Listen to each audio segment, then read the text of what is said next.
Apat na weather systems ang magpapaulan sa iba't ibang bahagi ng bansa bukas. Ayon sa Pag-asa, magdadala ng pagulan ng Intertropical Convergence Zone o ITCZ sa ilang bahagi ng Visayas at Mindanao. Ang shear line naman umiiral sa Cordillera Administrative Region at Cagayan Valley. Apektado rin ang amihan ng East Release at ilang pang bahagi ng Luzon. Sa datos ng Metro Weather, bago magtanghali bukas, magsisimula ng umulan sa ilang bahagi ng Cagayan Valley, Calabarzon, Mimaropa at Bicol Region. Kalat-kalat na pagulan naman ang mararanasan simula bukas ng umaga sa Mindanao. Pero pagdating ng hapon, halos buong Visayas at Mindanao na ang uulanin. Sa Metro Manila naman, di rin inaalis ang tsansa ng ulan sa nadala naman ng localized thunderstorms.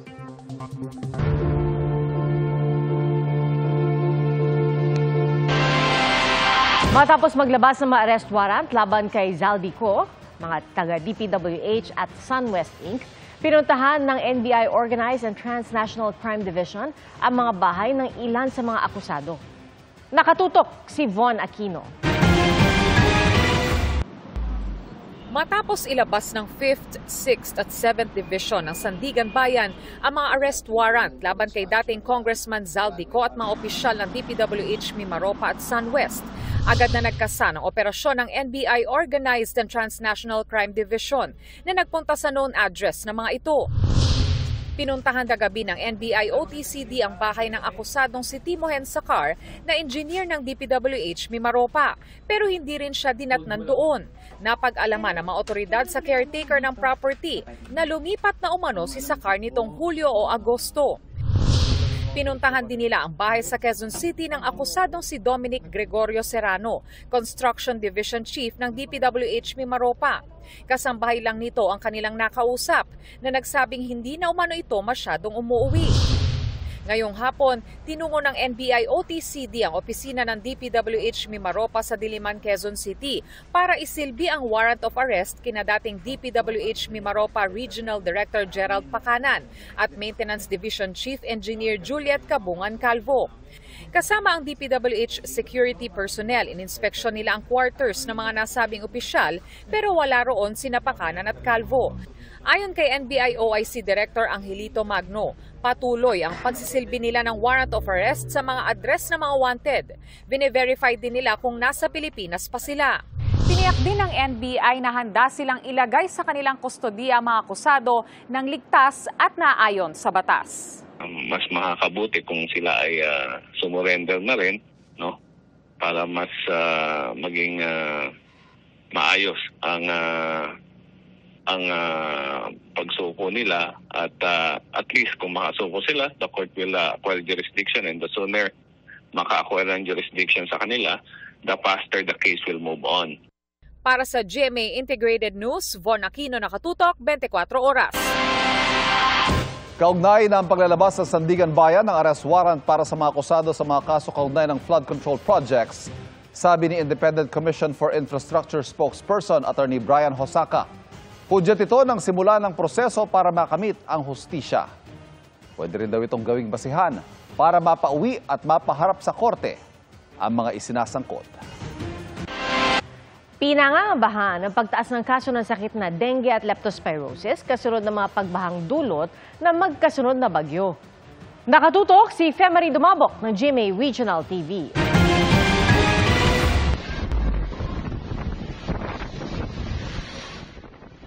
Bago tumama ang Bagyong Tino at Bagyong Uwan na nagdulot ng malawakang pagbaha sa iba't ibang rehiyon sa bansa, bumaba ng 8% ang naitalang bilang ng kaso ng dengue. Ayon sa Department of Health, mula mahigit 15,000 kaso noong huling linggo ng Setyembre hanggang unang linggo ng Oktubre, bumaba ito sa mahigit 14,000 mula October 12 hanggang October 25. Paghupa ng baha, pinangangambahan ngayon ang pagtaas ng kaso ng dengue at leptospirosis. Sa barangay San Nicolas proper sa Cebu City, nasawi ang isang babaeng 6 na taong gulang dahil sa dengue. Nagpapagaling din ngayon sa ospital ang 14 na taong gulang na babae na tinamaan ng sakit. Nagsagawa na ng misting operations ang Talisay City Health Office sa 3 lugar sa lungsod. May mga hindi pa raw humuhupa na baha roon at patuloy ang clearing operation. May banta rin ng leptospirosis.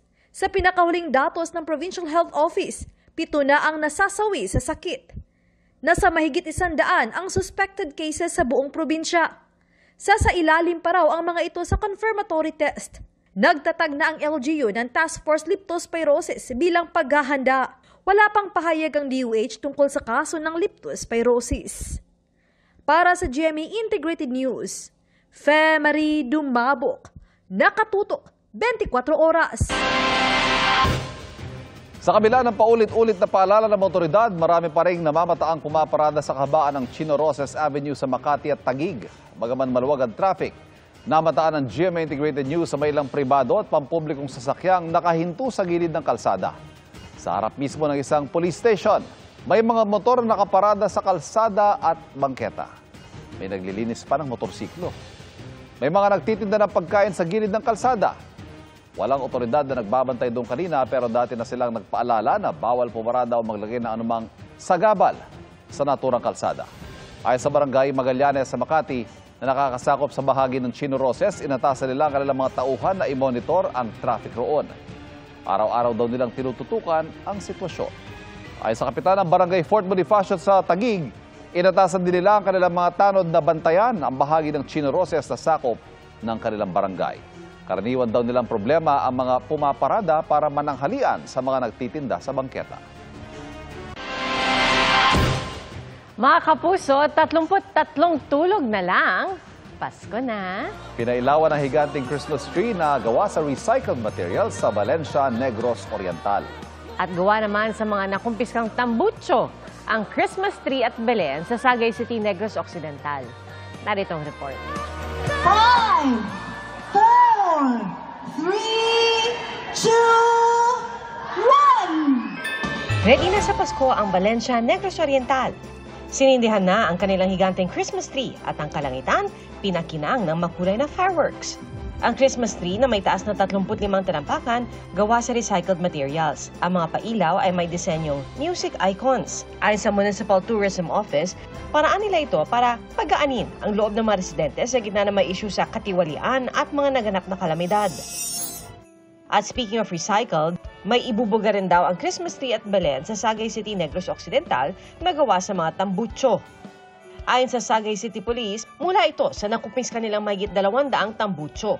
Nagsisilbi raw itong paalala ng kanilang kampanya kontra illegal mufflers.